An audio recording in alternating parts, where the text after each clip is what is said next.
Hello students, welcome to success wings. आज हम कुछ इंपॉर्टेंट क्वेश्चंस को प्रैक्टिस करेंगे जो रियल लाइफ प्रॉब्लम्स के अंदर कैसे हम उन कॉन्सेप्ट्स को अप्लाई कर सकते हैं। तो इसके ऊपर क्वेश्चंस भी आने के चांसेस रहते हैं। इसके अंदर आपको एप्लीकेशन बेस्ड क्वेश्चन देखने को मिलेंगे। और एक इंपॉर्टेंट अनाउंसमेंट ये है कि जो भी स्टूडेंट्स प्रैक्टिस सेट्स को परचेज करना चाह रहे थे, जो स्टूडेंट्स की क्वेरीज आ रही थी कि मैम आप क्या इन पेड नोट्स के अंदर क्वेश्चंस भी प्रोवाइड करेंगे, तो उन स्टूडेंट्स के लिए क्वेश्चन सीरीज चाहते हैं कि क्वेश्चंस अवेलेबल हो जाएं, तो उनके लिए भी एक अलग पैकेज लेके आए हैं जिसका प्राइस रहेगा 200 रुपीज में। सारे प्रैक्टिस क्वेश्चंस होंगे जो प्रैक्टिस सेट्स में कराए जा रहे हैं वो, और कुछ एडिशनल क्वेश्चंस, राइट। और जो स्टूडेंट्स जिन्होंने ऑलरेडी पेड नोट्स लिए हुए हैं उनके उस लिंक पे, ड्राइव लिंक के ऊपर ये जितने भी क्वेश्चंस हैं, practice questions plus additional questions, उनको अपलोड कर दिया जाएगा। तो अब सिर्फ कुछ ही दिन बचे हैं, अपना सबने 100% देना है, कोई कमी नहीं छोड़नी है। अगर क्वेश्चंस चाहते हैं तो वो जल्दी से जल्दी अपने परचेज कर लेंगे। ये जो लिंक है वो कल शाम तक अवेलेबल हो जाएगा। जो भी स्टूडेंट परचेज करना चाह रहे हैं नोट्स को, तो वो कल शाम से परचेज कर सकते हैं, ठीक है। तो अब स्टार्ट करते हैं। सबसे पहला क्वेश्चन आता है, which criteria must be satisfied for a decomposition of relation R into R1 and R2 to be considered a lossless joint decomposition। तो इसमें से कौन सा क्राइटेरिया ऐसा है जो सेटिस्फाई करेगा डिकम्पोजिशन के लिए, ठीक है। जो हमने डिकम्पोजिशन एक R रिलेशन का R1 और R2 में कर दिया है, उसको कंसीडर करना है लॉसलेस ज्वाइन होना चाहिए वो, ठीक है। तो कैसे क्या क्राइटेरिया होता है, इंटरसेक्शन जो R1 R2 का है नल होना चाहिए, इन दोनों के बीच में कुछ कॉमन ही नहीं होना चाहिए, ये कह रहा है, तो ये गलत है, ठीक है। नेक्स्ट कहता है कि जो R1 इंटरसेक्शन R2 है must imply R1 minus R2, या फिर इंटरसेक्शन में या आई R1 sorry R2 minus R1, ठीक है। इन दोनों में से कोई एक कंडीशन सेटिस्फाई होनी चाहिए। या फिर ये कहता है all functional dependencies of R must be preserved in R1 and R2। जितनी भी फंक्शनल डिपेंडेंसी है रिलेशन की, वो इनमें इन दोनों अलग अलग रिलेशन में प्रिजर्व्ड रहनी चाहिए। या यूनियन R1 और R2 का must imply R1 intersection R2। जो यूनियन है R1 इंटरसेक्शन R2 का, वो इंप्लाई करे R1 इंटरसेक्शन R2। तो इसमें करेक्ट कंडीशन क्या हो जाएगी, ये हो जाएगी बी, ठीक है। जो इंटरसेक्शन है वो नल नहीं आना चाहिए, वो या तो R1 माइनस R2 आए या फिर R2 माइनस R1 आए, ठीक है। तो ये इसका करेक्ट आंसर बी हो जाएगा। नेक्स्ट क्वेश्चन, एक म्यूजिक प्लेयर ऐप है, वो मेंटेन करती है playlist that allows moving forward and backward between songs, right। तो the most suitable data structure is, इसमें कौन सा डेटा स्ट्रक्चर सुटेबल रहेगा, क्यू, स्टैक, डबली लिंक लिस्ट या फिर प्रायोरिटी क्यू। तो इसके अंदर क्या करेक्ट आंसर हो जाएगा, क्यू के अंदर तो हम फीफो अप्लाई करते हैं तो इसमें नहीं होगा, स्टैक के अंदर लास्ट इन फर्स्ट आउट होता है तो ये भी नहीं होगा, ठीक है। डबली लिंक लिस्ट आती है या प्रायोरिटी क्यू। डबली लिंक लिस्ट में क्या होता है कि प्रीवियस और फॉरवर्ड दोनों के पास पॉइंट, दोनों केस में मतलब प्रीवियस नोड पे जाने का और नेक्स्ट नोड पे जाने का पॉइंटर होता है, तो हम डबली लिंक लिस्ट को कंसीडर करेंगे, राइट। नेक्स्ट आता है, the Phantom problem in concurrency control specifically occurs when transaction executes an identical query multiple times। कि जो फैंटम रीड प्रॉब्लम है वो कब ओकर होती है, वो ओकर होती है जब ट्रांजैक्शन एग्जीक्यूट करे एक ही क्वेरी को मल्टीपल टाइम और रिट्रीव करे डिफरेंट सेट ऑफ क्यूज रोज। यानी कि जितनी बार क्वेरी 1 है सपोज, उसको एग्जीक्यूट किया टाइम 1 पे, तो वो कुछ और रोज का रिजल्ट दे रही है, ठीक है। फिर Q1 को ही जब हमने टाइम T2 के ऊपर रन किया, मतलब कि नेक्स्ट टाइम रन किया, तो वो कुछ अलग रोज को रिटर्न कर रही है। तो वो ऐसा क्यों हो रहा है, तो वो हो रहा है लोस्ट अपडेट की वजह से, read write conflicts on uncommitted data, या फिर insert delete operations affecting the row set, या फिर exclusive locks being held too long. तो इसके अंदर आएगा करेक्ट आंसर कि जो इंसर्ट और डिलीट ऑपरेशंस है ना, वो अफेक्ट कर रहे हैं। जैसे इस टाइम पे इसने कुछ रोज फेच करके दी, अब उसी टाइम पे जैसे सपोज नेक्स्ट टाइम पे उसके बीच में, जैसे टाइम 1 पे और टाइम 2 इसके बीच में सपोज की कोई और ट्रांजैक्शन आई, उसने क्या किया, उस पे उन रोज के ऊपर कुछ इंसर्शन अप्लाई किया, यानी कुछ और रोज को इंसर्ट कर दिया, या कुछ रोज को डिलीट कर दिया, या कुछ डेटा को अपडेट कर दिया। तो ये पॉसिबल है ना कि कोई और ट्रांजैक्शन उसको अपडेट कर दे, तो उसकी वजह से क्या होता है, फैंटम प्रॉब्लम ओकर होती है, राइट। तो करेक्ट आंसर इसका सी हो जाएगा। In blockchain immutability of data is ensured by. जो इम्यूटेबिलिटी ऑफ डेटा है, यानी डेटा चेंज नहीं किया जा सकता, वो कैसे अचीव होगी, पब्लिक की क्रिप्टोग्राफी से, कंसेंसस मैकेनिज्म से, टाइम स्टैंपिंग से, या हैश चेनिंग से। तो इसका करेक्ट आंसर क्या हो जाएगा, इसका करेक्ट आंसर हो जाएगा हैश चेनिंग। इसके थ्रू क्या है, कोई भी डेटा को अल्टर नहीं कर सकता, तो इम्यूटेबिलिटी ऑफ डेटा जो प्रॉपर्टी है वो अचीव होती है, ठीक है। तो ये हो गई। कंसेंसस मैकेनिज्म क्या होती है, कंसेंसस मैकेनिज्म होती है कि जब कोई नया ब्लॉक चेन में एंटर करना हो ना, तो क्या करेंगे, जितने भी कंप्यूटर्स हैं, वो नेटवर्क कंप्यूटर्स हैं, वो सारे के सारे उसके वो एग्री करेंगे ऑन इट्स वैलिडिटी, ठीक है, कि ये वैलिड ब्लॉक है, ठीक है। तो उसको ऐड किया जा सकता है ब्लॉक चेन के अंदर, तो ये होता है कंसेंसस मैकेनिज्म। तो इसका करेक्ट आंसर हैश चेन ही हो जाएगा, राइट। नाउ नेक्स्ट आता है a router in a network drops packets. जो राउटर है नेटवर्क के अंदर वो करता है पैकेट्स को ड्रॉप करे जा रहा है। Whenever the Q is full, जैसे ही क्यू फुल हो गई वो अपने पैकेट को ड्रॉप कर देगा, ठीक है। If application notices frequent packet drops, की अगर एप्लीकेशन नोटिस करेगी कि जल्दी जल्दी ये पैकेट ड्रॉप हो रहा है, which layer should be optimised first to improve performance, मतलब कौन सी लेयर उसके ऊपर एक्शन लेगी टू इम्प्रूव द परफॉर्मेंस। तो वो एप्लीकेशन लेयर है, ट्रांसपोर्ट लेयर है, नेटवर्क लेयर है या डेटा लिंक लेयर है। तो इसके अंदर करेक्ट आंसर हो जाएगा ये है ट्रांसपोर्ट लेयर, जो क्या काम करती है, कंजेशन कंट्रोल, कंजेशन कंट्रोल काम करती है। यानी कि जब पैकेट क्या है ड्रॉप हो रहा है ना, तो वो क्या बता रहा है, वो कंजेशन ही बता रहा है कि कंजेशन ओकर हुआ है। तो कंजेशन को कंट्रोल कौन करता है, वो ट्रांसपोर्ट लेयर पे कंजेशन कंट्रोल किया जाता है। तो करेक्ट आंसर इसका ट्रांसपोर्ट लेयर हो जाएगा। Now suppose a user moves from one wifi network to another, ठीक है, उसने एक वाईफाई नेटवर्क से दूसरे वाईफाई नेटवर्क पे स्विच कर दिया while maintaining an ongoing video call. वो कोई वीडियो कॉल पे था, उस पहले किसी एक वाईफाई वाईफाई पे था, ठीक है, वाईफाई पे था, और उसके बाद उसने वीडियो कॉल के दौरान ही अपना वाईफाई नेटवर्क चेंज कर लिया। Which network concept ensures minimal disruption, तो क्या कॉन्सेप्ट आएगा जिससे क्या हो, मिनिमल डिस्ट्रप्शन हो। तो आईपी फ्रेगमेंटेशन होगा, hand off management, routing loop prevention या डेटा इनकैप्सुलेशन। तो इसका करेक्ट आंसर क्या हो जाएगा, हैंड ऑफ मैनेजमेंट, राइट। इसमें जो मोबिलिटी मैनेजमेंट है वो क्या करती है, मोबिलिटी मैनेजमेंट ये हैंडल करती है, handles seamless seamless transition between access points, ठीक है। तो इसीलिए इसका correct answer hand off management हो जाएगा। ये तो कोई प्रोसेस है, जो ये आईपी फ्रेगमेंटेशन है, ये तो क्या करते हैं हम, जो पैकेट्स है उनको फ्रेगमेंट करना। राउटिंग लूप प्रिवेंशन, लूप से प्रिवेंट करने के लिए हम यूज करते हैं। और डेटा इनकैप्सुलेशन क्या होता है, उसमें तो हेडर्स को हम इंक्लूड करते होते हैं डेटा के साथ साथ, जैसे जैसे वो क्या है लेयर्स में जाएगा, जैसे जैसे अपर लेयर से डाउन लोअर लेयर में आता जाएगा, वैसे ही क्या करेंगे हम उसके अंदर हेडर ट्रेलर्स ऐड कर देंगे डेटा यूनिट के अंदर, ठीक है। तो ये डेटा इनकैप्सुलेशन, तो करेक्ट आंसर इसका hand off management. Now a banking system allows multiple clerks to update account balancing simultaneously. Banking system में ये प्रॉब्लम ये ओकर हो सकता है ना कि जो मल्टीपल जो वेरियस जो मल्टीपल क्लर्क्स हैं वो क्या करें, अपडेट करें अकाउंट बैलेंस को एक साथ, ठीक है, साइमल्टेनियसली अकाउंट बैलेंस को अपडेट कर रहे हैं। Sometimes final balance becomes incorrect even though no transaction fail. कभी कभी ये भी प्रॉब्लम ओकर हो सकती है कि फाइनल बैलेंस जो है हमारा वो इनकरेक्ट आए और कोई ट्रांजैक्शन भी फेल ना हुई हो। तो ये क्या कॉन्सेप्ट है, इसमें कौन सा कॉन्सेप्ट वायलेट हो रहा है। इसके अंदर एटोमिसिटी, एटोमिसिटी तो क्या होती है, या तो सारे ऑपरेशन परफॉर्म हो या एक भी परफॉर्म ना हो। कंसिस्टेंसी क्या होती है कि कंसिस्टेंट स्टेट में रहे, ठीक है, हमेशा हमारा यानी कि डेटा जो है हमारा एक वैलिड स्टेट से जो ट्रांजेक्शन है वो एक वैलिड स्टेट से दूसरी वैलिड स्टेट में जाए, ठीक है। ड्यूरेबिलिटी क्या रहती है कि एक बार ट्रांजेक्शन कमिट होगी तो उसके चेंजेस परमानेंट ही रहेंगे, ठीक है। जो हमने जो सेव कर दिया है वो परमानेंट रहेंगे, चाहे आगे फेलियर होकर हो जाए, ठीक है, जहां तक कमिट कर दिया वो सेव हो जाएगा परमानेंटली। तो आइसोलेशन प्रॉपर्टी वैलिडेट हो रही है, क्यों, क्योंकि एक ट्रांजेक्शन और दूसरी ट्रांजेक्शन दोनों सेम डेटा के ऊपर काम कर रही है साइमल्टेनियसली, और वो एक दूसरे के जो अपडेट्स है उनको भी चेंज कर रही है, ठीक है। तो इसके अंदर करेक्ट आंसर आइसोलेशन हो जाएगा। आइसोलेशन मतलब कि जो एक ट्रांजेक्शन है वो दूसरी ट्रांजेक्शन में इंटरफेयर कर रही है, ठीक है। Startup working on a mobile app with unclear requirements wants fast delivery and frequent user feedback, ठीक है। कि हमने कोई स्टार्टअप है तो उसने क्या किया, ऐप बनाई है, वो कोई ऐप बन रही है उसके लिए, ठीक है। उसके अंदर रिक्वायरमेंट्स क्लियर नहीं है और उसको फास्ट डिलीवरी भी चाहिए और फ्रीक्वेंट यूजर फीडबैक मिल रहा है उसके अंदर। तो ये कौन से मॉडल पे काम हो रहा है, एजाइल स्क्रम मॉडल पे या फिर वाटरफॉल मॉडल पे। वाटरफॉल मॉडल में तो सारी रिक्वायरमेंट्स पहले क्लियर होनी चाहिए ना, मैं तो ये गलत। वी मॉडल पे तो इसमें तो ये भी गलत है क्योंकि भी वाटरफॉल मॉडल की तरह ही है, बस इसमें टेस्टिंग पैरेलली होती है। लीनियर सीक्वेंशियल तो ये भी नहीं। तो करेक्ट आंसर एजाइल मॉडल हो जाएगा, क्योंकि एजाइल मॉडल में क्या होता है, रिक्वायरमेंट्स अनक्लियर रहती है, यूजर हाईली इन्वॉल्व रहता है, ठीक है, और फास्ट डिलीवरी होती है, यानी इंक्रीमेंटली डिलीवरी होती है। In a distributed system messages are broadcast to all nodes, right. Messages को ब्रॉडकास्ट किया गया है, जितनी भी रो नोड्स है सब पे ब्रॉडकास्ट कर दिया गया है मैसेज को। Now but some nodes receive duplicates, which layer service can solve this problem. यानी कि कुछ लेयर पे क्या हुआ, जैसे मैसेजेस को ब्रॉडकास्ट किया, सम नोड्स रिसीव डुप्लीकेट, यानी उसको दो बार मैसेज मिल गया, ठीक है, कुछ लेयर्स पे ये काम हो गया। तो कौन सी लेयर इस इशू को सॉल्व करेगी, एप्लीकेशन लेयर फिल्टरिंग होती है, रिलायबल मल्टीकास्ट प्रोटोकॉल या flow control at transport layer या फिर मैक लेयर रिट्रांसमिशन। तो ये क्या होता है, ये होता है रिलायबल मल्टीकास्ट, क्योंकि मल्टीकास्टिंग हो रही है ना, तो रिलायबल मल्टीकास्ट प्रोटोकॉल इसके ऊपर क्या करेगा, ये सोल्व करेगा इस इशू को। इसके अंदर क्या ये इंश्योर करता है कि सिंगल डिलीवरी हो, single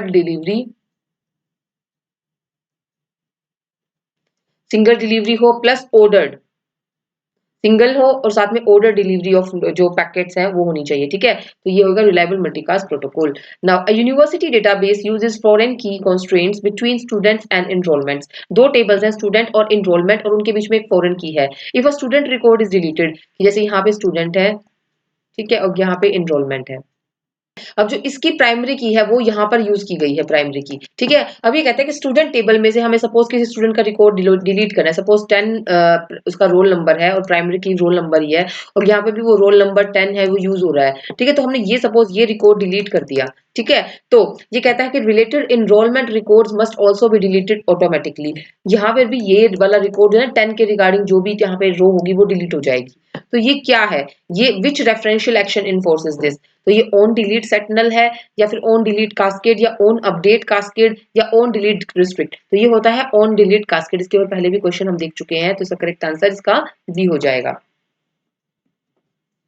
during a secure web transaction a browser displace HTTPS, ठीक है। जब हम वो कर रहे हैं सिक्योरली वेब ट्रांजेक्शंस कर रहे हैं तो हमें ये लिखा दिखता है उस साइट के स्टार्टिंग में HTTPS, ठीक है, इस तरह से, और साइट का नाम। Which of the following guarantees is not directly provided by SSL TLS protocol. उसके बावजूद इसमें से कौन सी सिक्योरिटी हमें प्रोवाइड नहीं हो रही है, ठीक है। ऑथेंटिकेशन ऑफ सर्वर है, या फिर इंक्रिप्शन ऑफ डेटा, तो ये तो दोनों प्रोवाइड हो रहे हैं, ठीक है, तो ये इसका आंसर नहीं होंगे। Protection from application level SQL injection, या इंटीग्रिटी ऑफ ट्रांसमिटेड मैसेजेस, तो ये भी गलत। ये भी प्रोवाइड होता है HTTPS में, इंक्रिप्शन भी प्रोवाइड होता है, ऑथेंटिकेशन भी। ये जो है ना protection from application level SQL injection, इससे प्रिवेंशन नहीं मिलती, तो इसका करेक्ट आंसर क्या हो जाएगा, SQL injection, protection from application level SQL injection.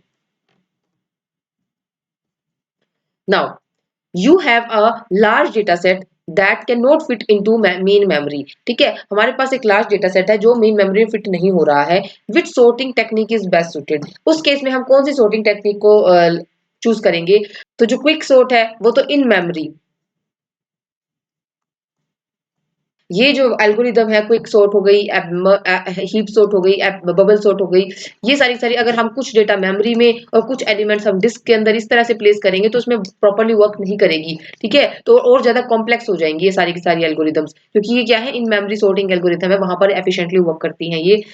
और क्योंकि इन सब में तो क्या था, जिसकी टाइम कॉम्प्लेक्सिटी है वो क्या है, quick sort, heap sort, merge sort की इनकी जो टाइम कॉम्प्लेक्सिटी लगभग लगभग सेम रहती है, बस क्विक सॉर्ट की वर्स्ट केस में अलग हो जाती है।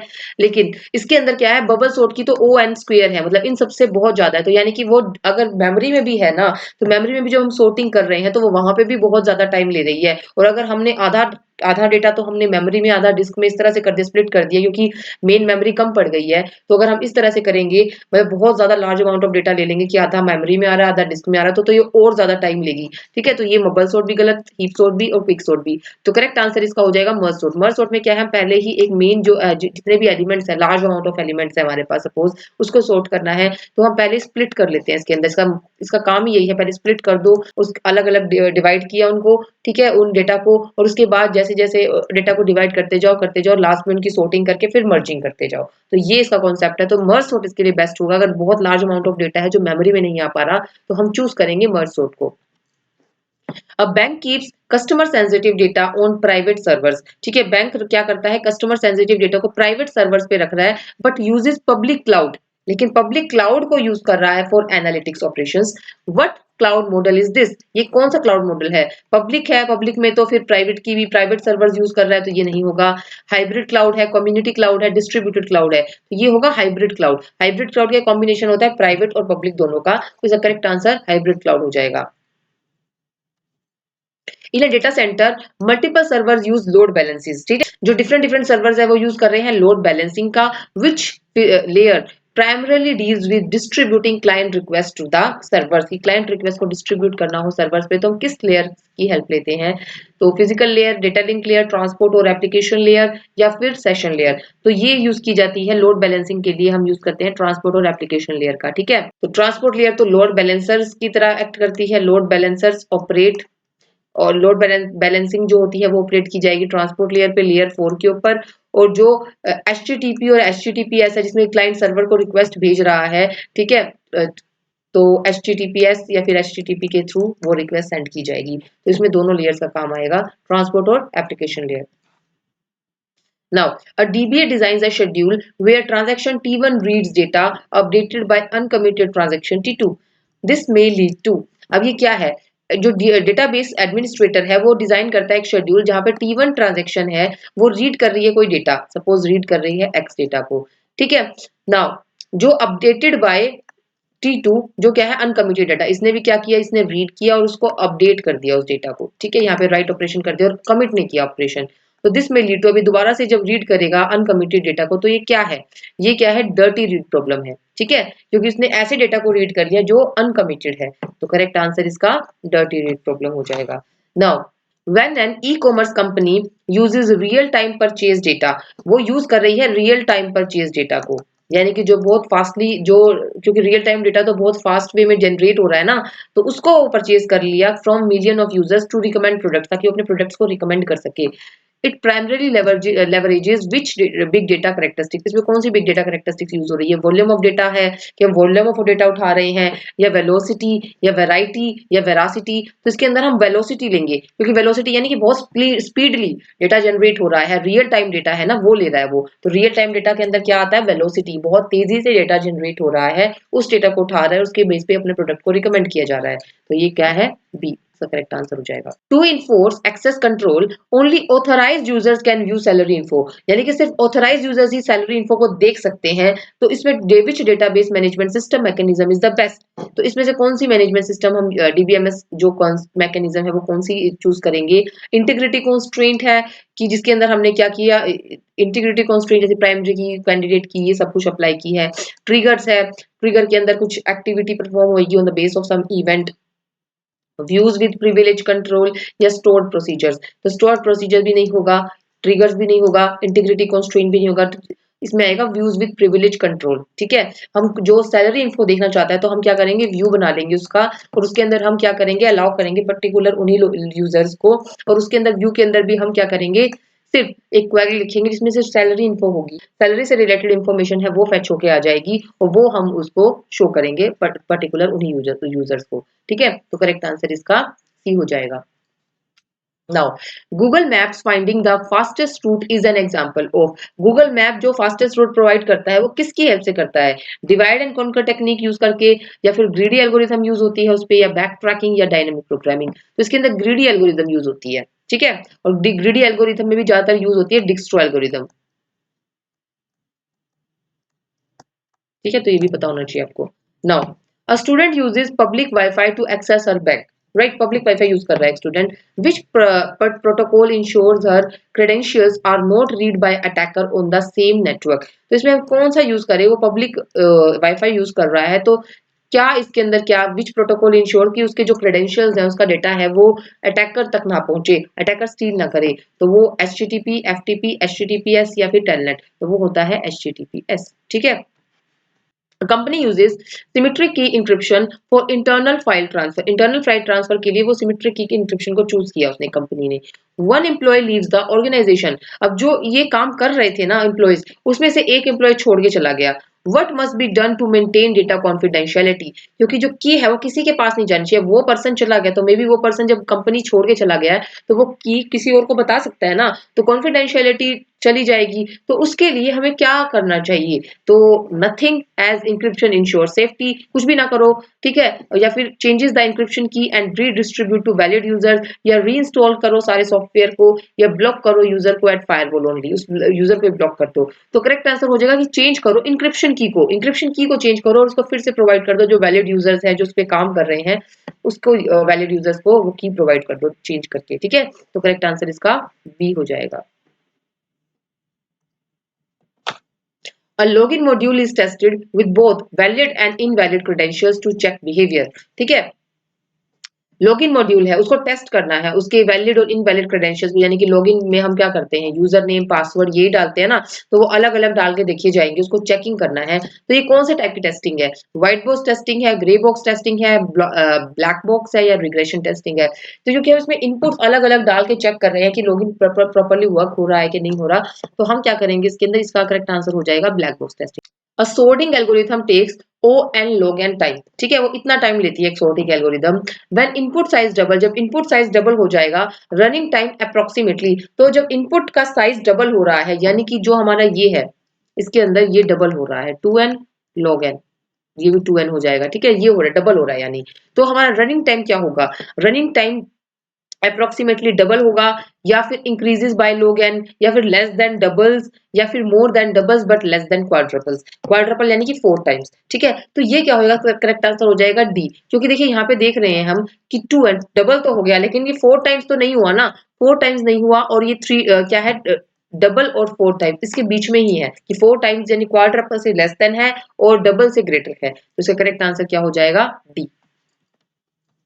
अ startup wants to host a web app, ठीक है, एक स्टार्टअप होस्ट करना चाह रहा है वेब ऐप को, without worrying about servers, operating systems, run time updates, ठीक है, उसको कुछ हेडेक नहीं लेनी सर्वर्स की, ऑपरेटिंग सिस्टम की, रन टाइम अपडेट्स की, तो which cloud service model fit bet, इसमें फिट बेस्ट, तो इसमें कौन सा क्लाउड मॉडल हम यूज करेंगे, infrastructure as a service, platform as a service, software as a service, या फिर फंक्शन एज अ सर्विस, तो करेक्ट आंसर इसका हो जाएगा प्लेटफॉर्म एज अ सर्विस, ठीक है, प्लेटफॉर्म एज अ सर्विस में हमें क्या क्या प्रोवाइड होता है, रन टाइम प्रोवाइड होता है, रन टाइम, ऑपरेटिंग सिस्टम, तो ये सब हमें प्रोवाइड होता है ना, तो इसके लिए हम यूज करेंगे platform as a service. Next question, if a hospital management system needs response time less than 2 seconds, ठीक है, हॉस्पिटल मैनेजमेंट सिस्टम में हमें response time less than 2 seconds है, ठीक है, ये चाहिए कि जो रिस्पांस टाइम है लेस देन 2 सेकंड्स रहे, तो वो कौन सी रिक्वायरमेंट है, functional requirement, non functional requirement, derived requirement, या फिर बिहेवियरल रिक्वायरमेंट, तो ये क्या है, ये फंक्शनल रिक्वायरमेंट नहीं आती, ये आती है नॉन फंक्शनल रिक्वायरमेंट, कि जो रिस्पांस टाइम है वो हम लेस देन 2 सेकंड्स रहे, ठीक है, तो करेक्ट आंसर इसका बी हो जाएगा. तो आज के लिए इतना ही. अगर आपको आज की वीडियो अच्छी लगी है तो प्लीज इसको लाइक कीजिएगा, चैनल को सब्सक्राइब कीजिएगा, अपने व्यूज कमेंट में शेयर कीजिएगा और मॉक टेस्ट लगाते रहिएगा. All the best. Thank you.